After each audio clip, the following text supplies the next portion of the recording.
그리고 오늘은 역시 뒤에서부터 이렇게 하도록 하겠습니다. 네. 자, 그러면 우리 홍성국 최고위원의 발언이 있겠습니다.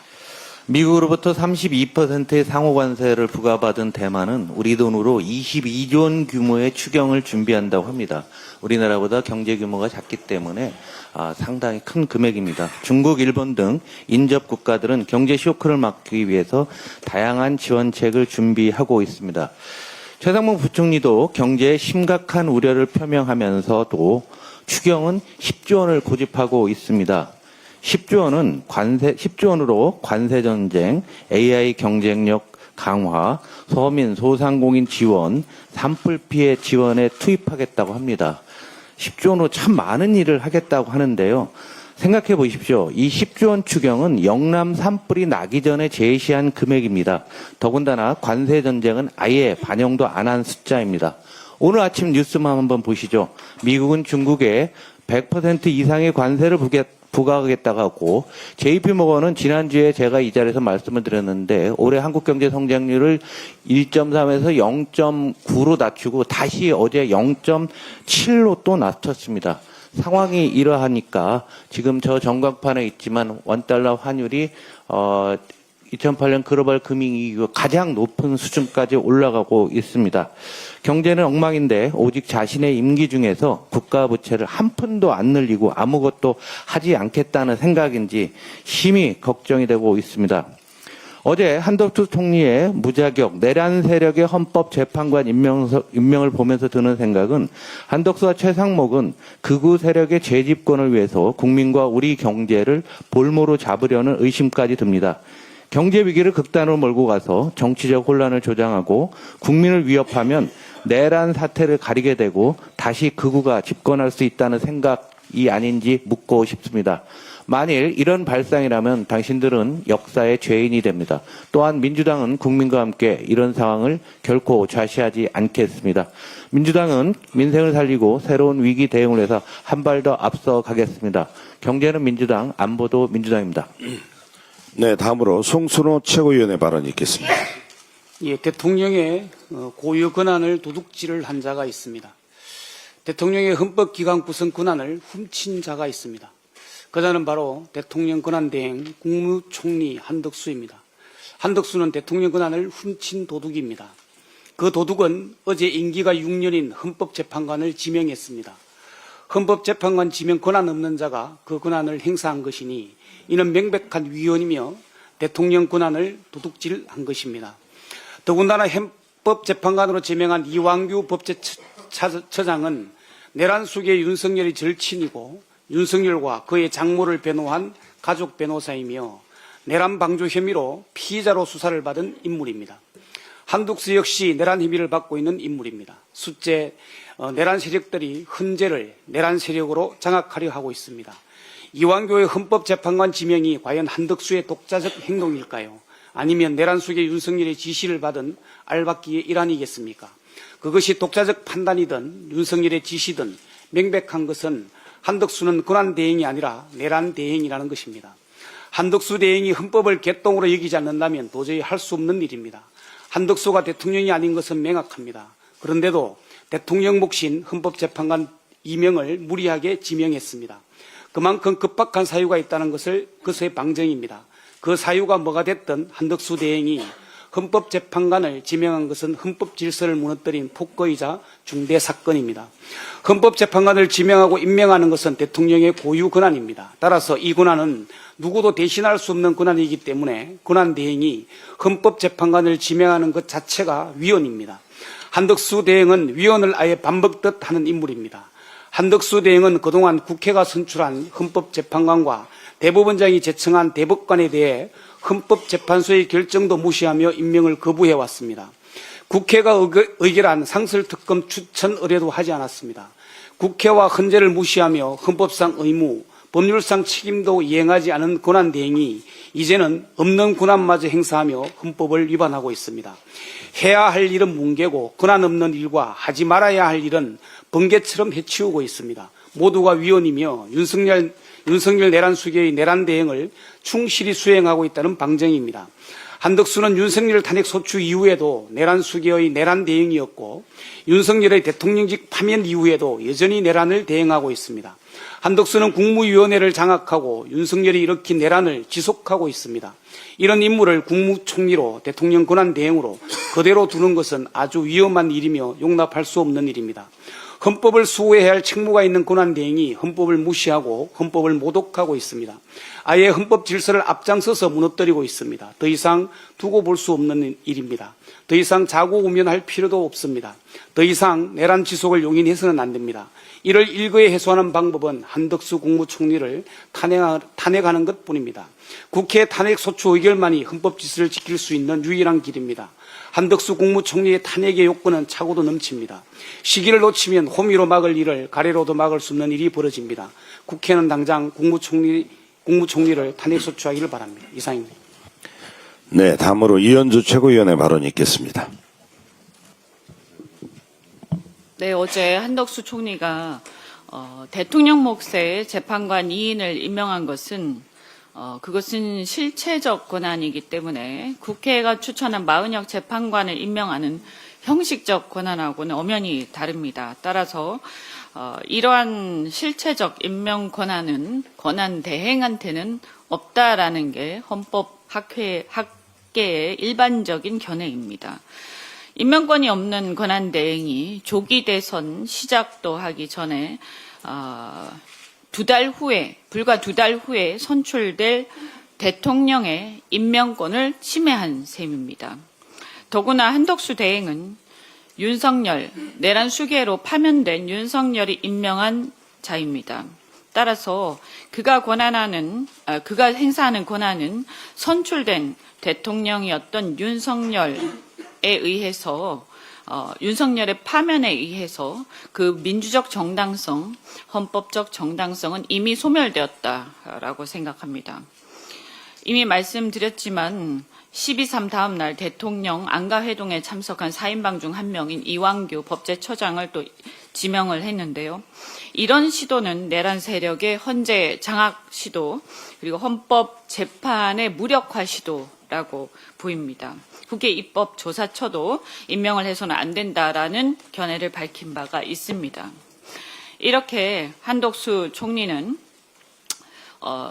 이 헌법재판관 임명 이런데 위헌적인 임명 이런데 신경을 쓸 게 아니라 제대로 된 지금 관세 전쟁에 대해서 제대로 된 대응을 해야 되는 것입니다.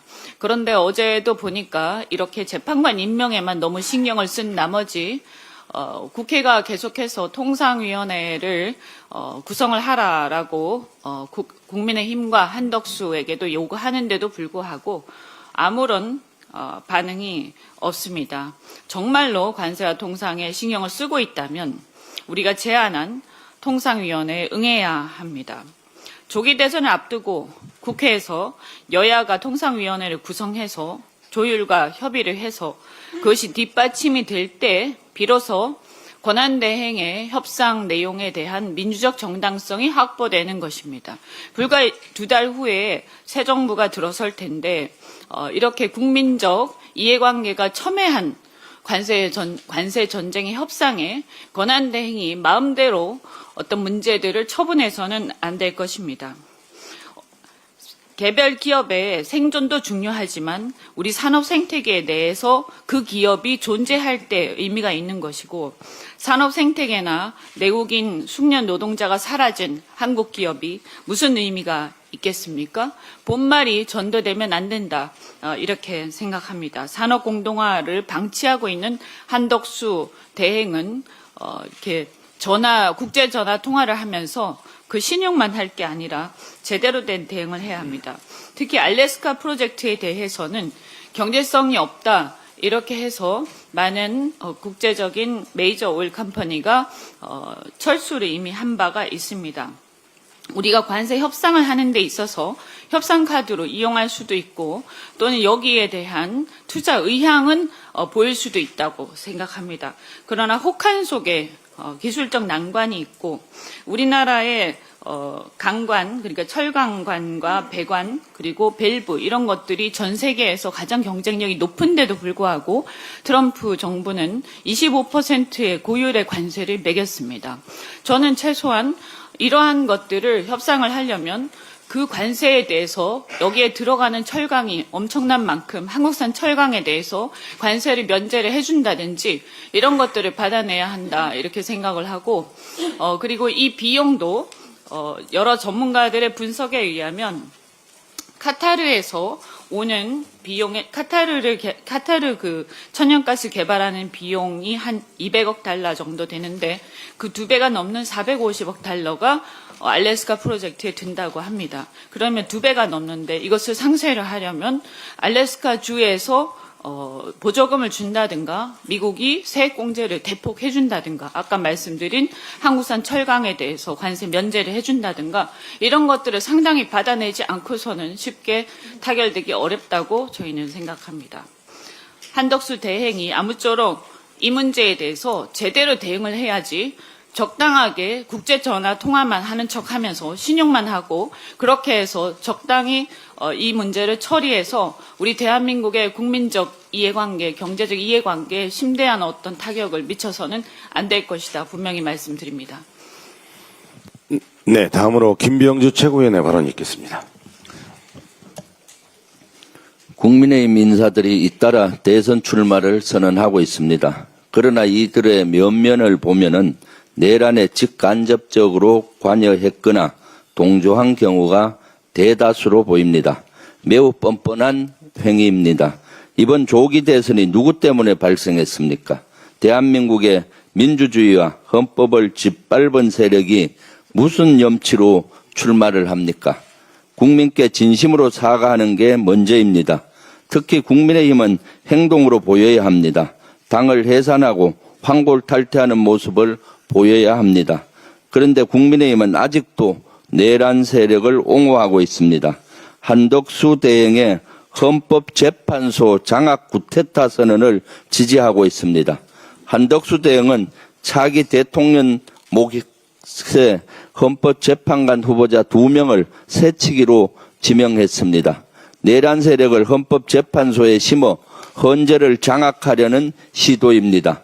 민간인 윤석열의 지령을 받아 한덕수 대행이 움직인 꼴입니다. 명백한 국정농단이 아닙니까? 한덕수 대행은 게다가 알박기까지 단행했습니다. 2달짜리 임시직 권한대행이 임기 6년의 헌법재판관을 지명했습니다. 한덕수 대행은 도대체 무슨 자격으로 차기 대통령의 권한을 침해하는 겁니까? 대통령 권한대행의 권한은 최소한의 현상유지 정도라는 게 헌법학자들의 중론입니다. 헌법기관의 헌법재판소의 재판관 임명은 대통령의 고유 권한입니다. 국민에 의해 선출되지 않은 권한대행이 감히 대행할 수 없는 권한입니다. 게다가 헌법재판소 후보자로 이왕규 법제처장을 지명한 건 스스로를 내란 세력이라고 도장 찍은 겁니다. 이왕규 처장은 12.3 계엄 이튿날 삼청동 안가해동에 참석한 내란숙의 윤석열의 최측근입니다.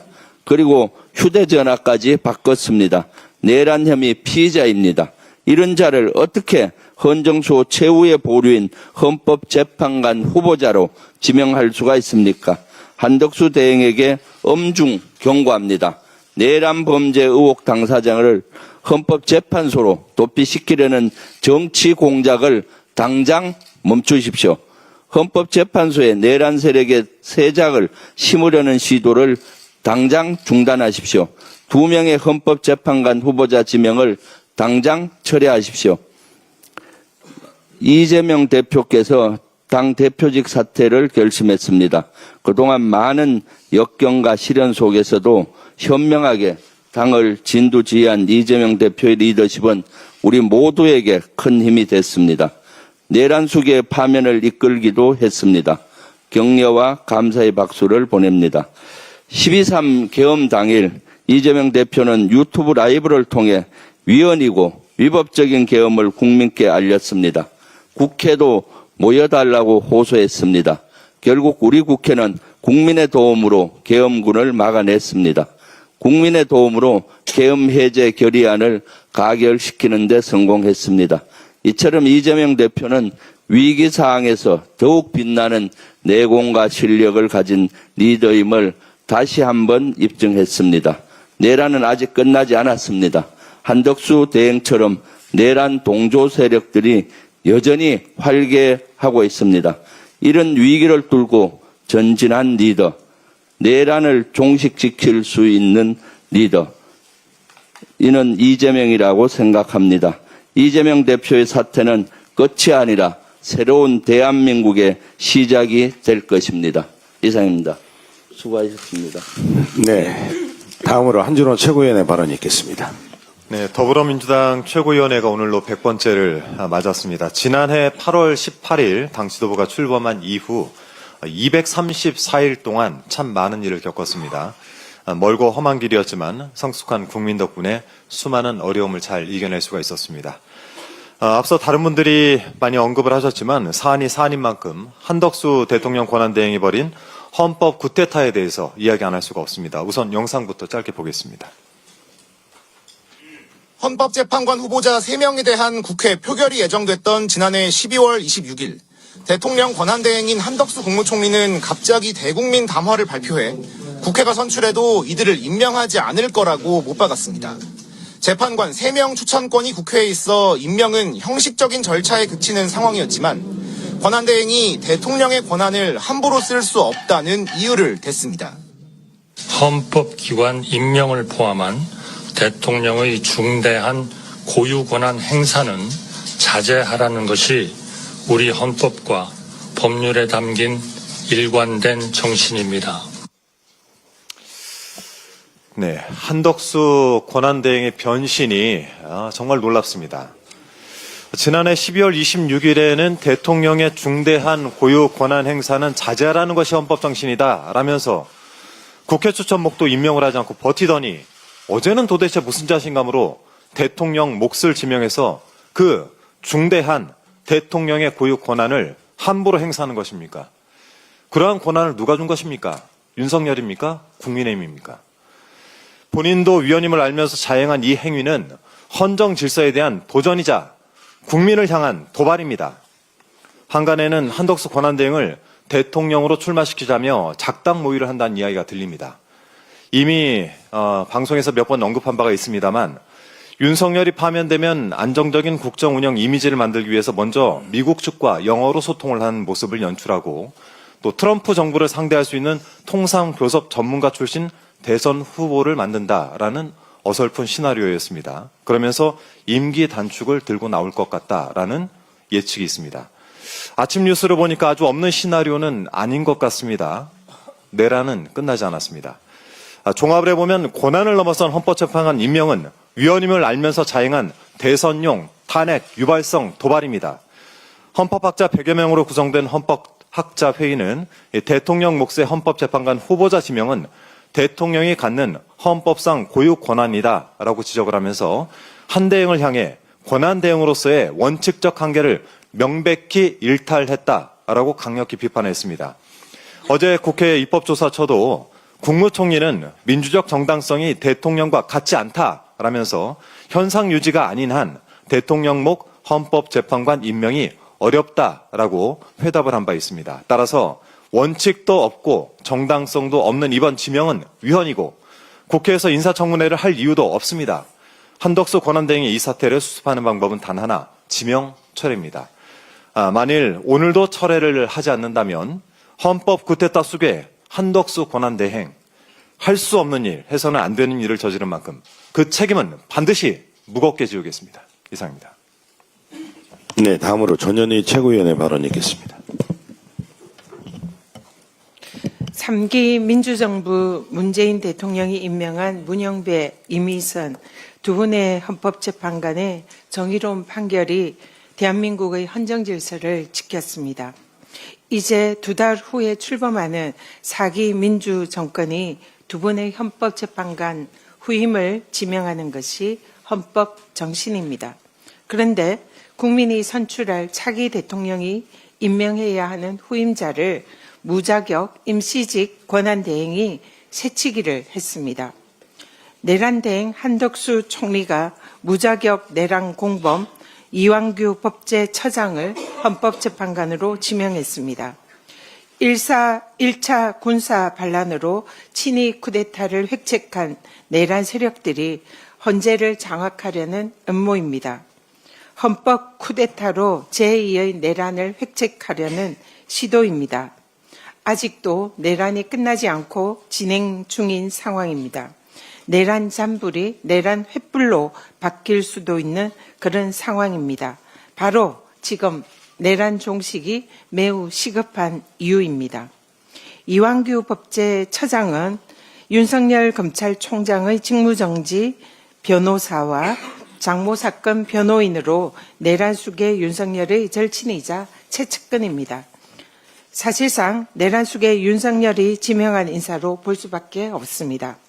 또 12.3 비상계엄 다음 날 있었던 안가해동 4인방 멤버 중 하나로 내란 공범 혐의로 고발된 범죄 피의자입니다. 임기 중에 감옥에 갈 수도 있는 재판관 후보로서는 무자격자입니다. 한덕수 대행은 꼭두각시에 불과하고 파면된 내란 속의 윤석열이 상황 통치를 하고 있는 격입니다. 차기 정권 대통령이 임명해야 하는 헌법재판관 2명을 임시직 권한대행이 임명한 것은 명백한 차기 대통령의 권한 침해이자 헌법 위반 행위입니다. 위헌, 위법, 원천 무효입니다. 국회 입법조사처도 임명직 국무총리는 국민이 선출한 대통령과 민주적 정당성이 다르다. 그래서 대통령목 헌법재판관 임명이 불가하다라고 지적했습니다. 헌법학자 회의에서도 권한대행이 할 수 없는 월권이자 위헌행위이고 명백한 탄핵 사유이다라고 강조했습니다. 헌법재판소도 이미 한덕수 총리의 탄핵 결정에서 권한대행은 대통령의 권한을 예비적 보충적으로만 행사할 수 있다. 대통령과 동일한 권한을 행사할 수 없다라고 못 박은 바 있습니다. 무자격자가 임명한 위헌 무효인 헌법재판관 임명 즉각 철회되어야 합니다. 민주당은 헌법 파괴만 일삼는 한덕수 대행의 폭거를 절대 좌시하지 않고 반드시 막아내겠습니다. 오늘은 더불어민주당 100차 최고회의입니다. 그동안 3년의 재임 기간 이재명 대표가 이끌어온 민주당은 혹독한 정치 탄압의 시련에도 굴하지 않고 윤석열 검찰 독재 정권과 싸워서 승리한 역사로 기록될 것입니다. 민주당은 더 단단해졌고 국민과 함께 하나가 되었습니다. 이제 이재명 대표는 오늘을 마지막으로 민주당의 대표직을 내려놓고 국민의 공복이 되기 위한 대장정을 시작합니다. 이재명 대표가 국민과 더불어 새로운 대한민국 희망의 길을 열어가리라 믿습니다. 그동안 이재명 대표님과 함께한 최고위 동안에 많이 배웠습니다. 진심으로 고맙습니다. 대표님, 폭삭 속았수다. 네. 네, 감사합니다. 다음으로 김민석 최고위원의 발언이 있겠습니다. 윤석열과 내란 세력이 헌재 장악에 나섰습니다. 윤석열 망상에 전염된 한덕수 대행이 중증 난가병에 걸려 총대를 맸습니다. 본인이 대통령입니까? 당권을 유지하려는 국힘 주류가 들러리 대권 후보로 밀어준다니까 흥분했습니까? 위헌, 월권, 원천 무효의 법적 대응을 다 하겠습니다. 내란 지속은 용납치 않겠습니다. 국정을 핑계로 헌법을 파괴하고 권력 망상에 빠진 한덕수, 국가 경제를 팔아 사익을 챙긴 최상목, 두 사람의 이름은 이완용에 이어서 역사상 최악 벼슬아치의 대명사로 남게 될 것입니다. 국민의 뜻을 받들어서 두 사람에 대한 조치의 방향을 정하겠습니다. 이재명 대표의 그간의 수고에 감사드립니다. 민주정부 수립과 나라 살리기에 크게 기여하시기를 기원합니다. 네, 다음으로 박찬대 원내대표의 발언이 있겠습니다.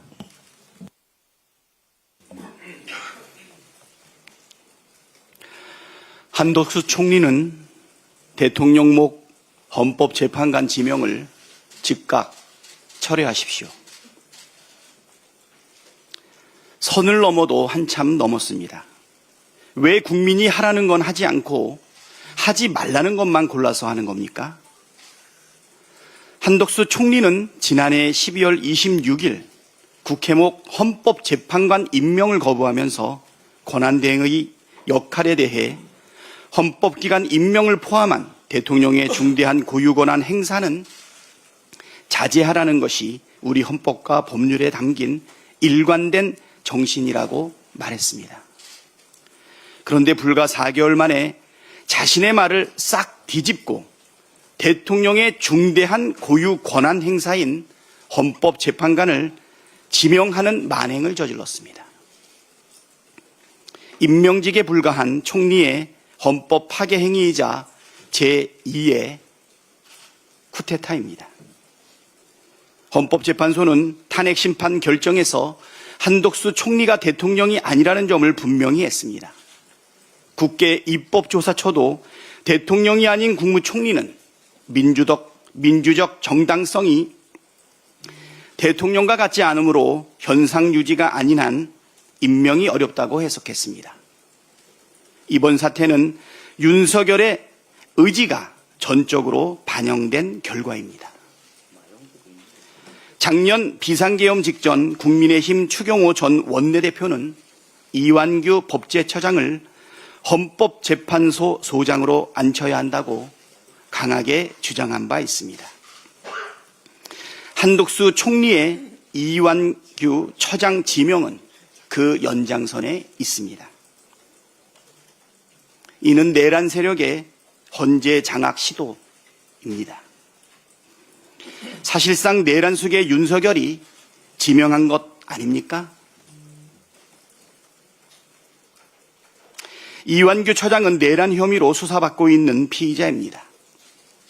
헌법 파괴 혐의 피의자를 헌법 수호기관인 헌법재판소 재판관으로 지명하는 것 자체가 어불성설입니다. 한덕수 총리는 내란 속의 대행을 자처하지 마십시오. 법에 지체 없이 하여야 한다고 명시되어 있는 내란 수사 상설특검 추천 의뢰는 120일 넘게 하지 않고 김건희 상설특검과 마약 수사 상설특검도 21일째 하지 않음으로써 내란 수사를 고의로 방해한 죄, 100일 넘게 마은혁 재판관 임명을 미뤄 헌법재판소의 온전한 구성을 막고 윤석열 탄핵 심판 결과를 바꾸려 한 죄값이 태산 같습니다. 헌법을 수호할 책무를 저버리고 국민의 신임을 배반한 죄값은 반드시 치르게 될 것입니다. 네, 마지막으로 이재명 당대표의 발언이 있겠습니다.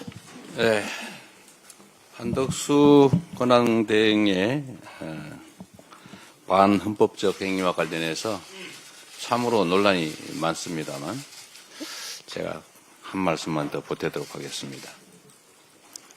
이 법학을 공부한 사람들은 대체적으로 알 텐데 그 행정법 교과서에 행정행위의 취소, 무효라고 하는 항목이 되게 중요한 부분을 차지합니다. 그 중에 취소와 무효를 구분하면서 무효의 대표적 사례, 1번 사례, 우리 박지혜 전 변호사께서도 웃고 계시죠? 권한 없는 자의 행위. 이게 무효의 아주 대표적 사례입니다. 무효인 행위는 특별한 조치가 없이 그냥 무효입니다. 임명 아무리 해도 소용없어요. 그냥 무효예요, 무효. 왜 이런 무리한 행위를 하는지 모르겠는데 욕심이 앞서고 의욕이 앞서다 보면 이런 어처구니 없는 실수를 하게 되는 것 같습니다. 우리 한덕수 권한대행은 그런 사적 이익을 위한 꼼수에 몰두하기보다는 저기 보이는 것처럼 우리 국민들의 삶에 관심을 갖기 바랍니다. 아마 그분이 지금 현재 주가 지수가 얼마인지 잘 모를 거예요. 제가 보기엔 그렇습니다. 지금 2300포인트가 깨지게 생겼지 않습니까? 저 숫자가 의미하는 게 어떤 건지 그분은 과연 알까요? 지금 환율이 1480원을 넘어갔습니다. 왜 이런 일이 벌어졌겠어요? 안정되다가 윤석열 전 대통령 탄핵으로 환율이 안정이 되다 갑자기 치솟지 않습니까? 물론 대외 요건도 있겠지요. 그러나 중요한 거는 이런 국가 혼란상 때문이 아닌가 싶어요. 국민의 공복으로서 책임감이 조금이라도 있었으면 이런 핵에 망측한 하나마나한 혼란만 초래하는 이런 일들은 하지 않았을 것 같습니다. 제가 당대표 일을 한 지가 3년 가까이 되는데 오늘은 우리 최고위원들께서 저보고 말씀드릴 기회를 많이 가지라고 발언을 짧게 해주셔가지고 제가 조금은 더 길게 마지막이니까 말씀을 좀 드리려고 합니다. 이 공직이라고 하는 게 일을 하자면 끝이 없고 안 하자면 표시도 안 나는 그런 영역의 일들 같습니다. 국민들은 선거 때 되면 이 사람이 잘했나 못했나 이제 판단을 내서 재신임 여부를 결정하게 되는데 너무 텀도 길고 또 선거 때 되면 이런저런 이유로 개별 후보들의 정확한 성과 평가를 하기가 쉽지가 않습니다. 집단 속이 숨기가 쉽죠.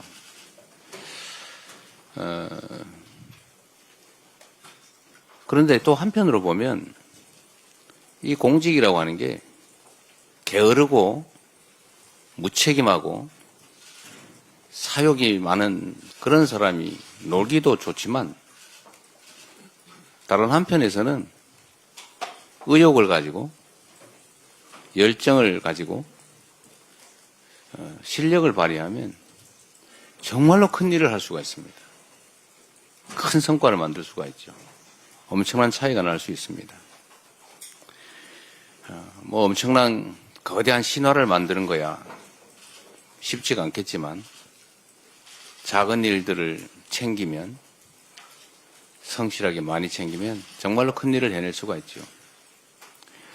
공직자들 입장에서는 사소한 민원, 작은 일이라고 생각되는 것도 그 해당 당사자 입장에서는 목숨이 걸린 일인 경우가 엄청나게 많습니다. 500명의 목숨이 걸린 일, 1년에 15,000명 가까이가 스스로 목숨을 끊는 일, 왜 그럴지 원인을 찾아내는 일, 어찌 보면 쪼개놓으면 정말 사소할 수 있죠. 그러나 그 사람들은 자신의 삶을, 생을 버릴 만큼 심각한 일들입니다. 민원이라고 하는 이름으로 우리 각 행정기관, 정치권에 전달되는 그 수없이 많은 민초들의, 우리 국민들의 목소리, 그 민원을 취급하는 공무원 또는 그 일을 맞닥뜨리는 정치권, 소위 정부 영역에서는 뭐 별거 아닌 일들인 경우가 많죠. 우리 전현희 최고위원께서 그 민원을 처리하는 방법을 뭐 제안도 하시고 하시던데, 하여튼 이 정부 입장에서 보면 그 수천만 건, 천수백만 건의 민원이라고 하는 게 정말로 귀찮고 어찌 보면은 뭐 별것도 아닌 사소한 일처럼 느껴지지만 그 당사자는 목숨이 걸린, 인생이 걸린 일인 경우가 많지요. 개개인도 그렇지만 뭐 수백 명 또는 수천 명, 수만 명, 뭐 수만 명 정도의 이해관계가 걸린 그런 일들이 우리 정치권에서 보면 수백만, 수천만이 걸린 일도 엄청나게 많으니까 관심의 대상이 되기 어렵죠. 그러나 대한민국이라고 하는 공동체는 결국 그 한 명, 한 명의 국민이 모여서 만든 거 아니겠습니까? 또 그 한 명, 한 명의 목숨과 인권이라고 하는 것은 우주의 무게를 가진 것이죠. 그래서 작은 일들도 다 소중하고 중요한 일들입니다. 그런데 이게 공무라는 걸 하다 보면 자꾸 당장에 나타나는 큰 일에 집중하게 되고 그러다 보면 이런 일들을 자꾸 경시하게 되죠. 그 속에서 많은 사람들은 해결 가능함에도 불구하고 그 해결 가능한 일 때문에 고통받고 심지어 극단적인 결과를 빚기도 합니다. 행정 영역보다 사실 정치 영역은 그런 경향이 훨씬 더 심한 것 같아요.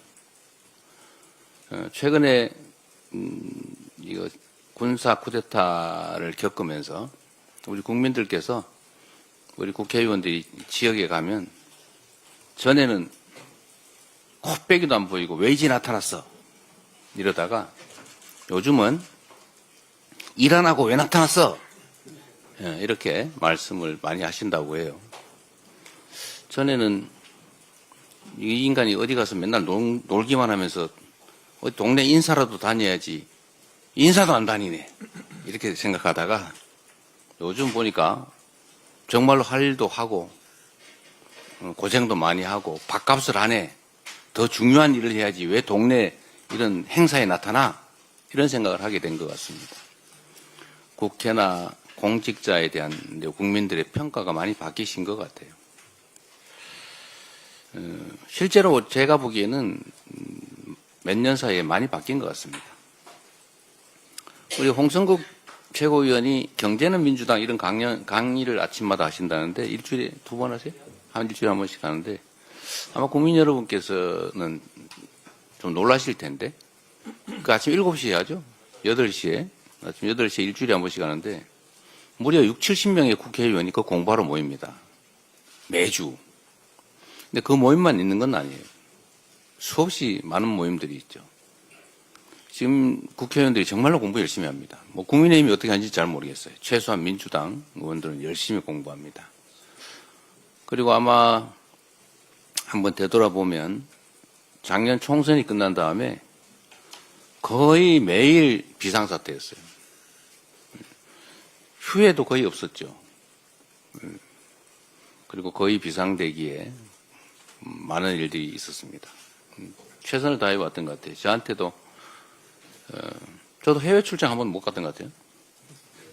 이 중에도 많을 거예요. 전에는 뭐 국회의원들이 정기회 끝나면 다 여름, 겨울 뭐 출장 해외 많이 갔죠. 뭐 그 나쁜 일이라는 뜻은 아니고 여유가 있었다 그 말이죠. 지금은 그러지도 못할 만큼 일이 바쁩니다. 그리고 훌륭하게 그 역할을 해내고 있는 것 같아요. 그래서 성과들도 꽤 낸 것 같습니다. 당의 문화도 많이 바뀐 것 같습니다. 민주 없는 민주당이라는 비난을 과거에는 좀 들었는데 요즘 많이 사라진 것 같아요. 당원들이 당의 중심이 된 진정한 민주적 정당, 민주당이 돼 가는 것 같습니다. 또 한편으로 국민이 주인인 나라, 이게 작년 비상계엄 사태로 위기를 겪긴 했는데 역시 위대한 국민들의 힘으로 다시 국민이 주인인 진정한 민주공화국으로 되돌아가고 있는 것 같습니다. 우리 다 국민들의 헌신과 또 희생 덕분이죠. 3년간 당대표로서 나름 성과 있게 재임할 수 있었던 것에 대해서 감사드립니다. 이거는 결국 우리 당직자 또 당원, 우리 최고위원님들 포함한 의원님들, 지역위원장 여러분 모두 고생해 준 덕분입니다. 출발할 때는 험했는데 그래도 퇴임하는 상황에서는 출발할 때보다는 상황이 좋은 것 같아요. 모두 여러분들의 덕분입니다. 이제 또 새로운 일을 시작하게 되겠죠. 아쉽거나 뭐 홀가분하거나 뭐 그런 느낌은 사실은 없어요. 우리 더불어민주당은 지금 저의 거의 대부분이라고 할 수 있죠. 사생활을 제외한 나머지 삶의 거의 대부분이 더불어민주당입니다. 민주당의 당원들께서 당을 지켜주셨고 또 저를 지켜주셨죠. 3년 생각해 보면 사실 무슨 소설 같아요. 예. 그리고 엄청나게 긴 시간 같기도 하고 또 한편으로 생각하면 거의 순간처럼 느껴지기도 합니다. 그런데 당대표를 어쨌든 퇴임하는 이 장면이 저 주가 지수를 보니까 정말 가슴 아파요. 엄청나게 많은 사람들이 고통받고 있겠지요. 그렇다고 내일 모레 당장 좋아진다는 보장도 없습니다. 그래도 우리 위대한 국민들은 언제나 역경을 스스로의 힘으로 이겨내왔습니다. 신통한 게 하나 있죠. 대통령이 비상계엄을 선포하고 탄핵이 되고 나니까 대북 비라와 대남 오물풍선이 사라졌습니다. 희한하지 않습니까? 광주 5.18 민주화운동 당시에 군과 경찰이 철수를 하고 나니까 절도 사건, 폭력 사건 하나 없는 완벽한 공동체가 열흘 동안 이어졌었죠. 그게 저는 국민의 힘이라고 믿습니다. 국민의 힘 당 말고요. 우리가 겪는 이 어려움도 우리 국민들께서 과거의 그 역경을 이겨낸 위대한 DNA를 발휘해서 빠른 시간 내에 이겨낼 것으로 믿고 저도 그 역정에 함께하겠습니다. 우리 최고위원 당직자 여러분 고생하셨습니다. 고맙습니다. 그리고 제가 이 말을 하는 순간에 사퇴를 했다고 그래서 종료 선언도 제가 하면 안 된다고 이걸 넘겨드리도록 하겠습니다.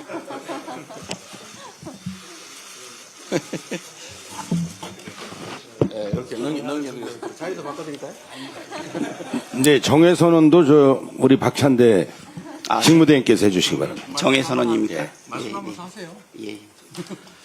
인계받는. 대표님, 네. 2022년 8월 18일부터 오늘까지 아까 우리 한준호 최고께서 얘기했는데 234일이 지났습니다. 네.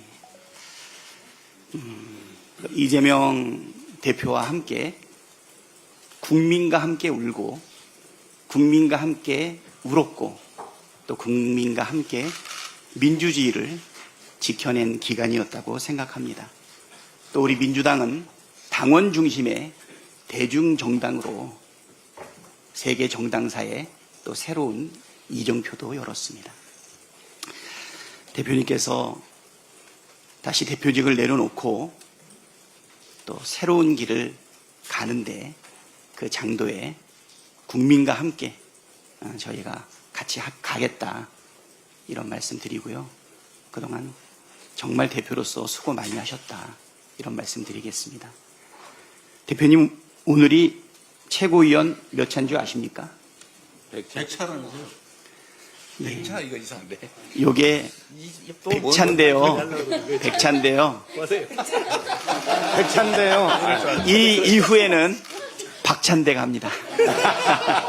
네. 제 100차 최고위원회를 정해하겠습니다. 네. 자, 이재명 우리 대표님 수고하셨습니다. 큰 박수 부탁드립니다. 그리고요, 우리 밖에 그 현관에 나가서 같이 우리 지도부, 우리 주요 당직자분들 사진은 또 하나 찍겠습니다.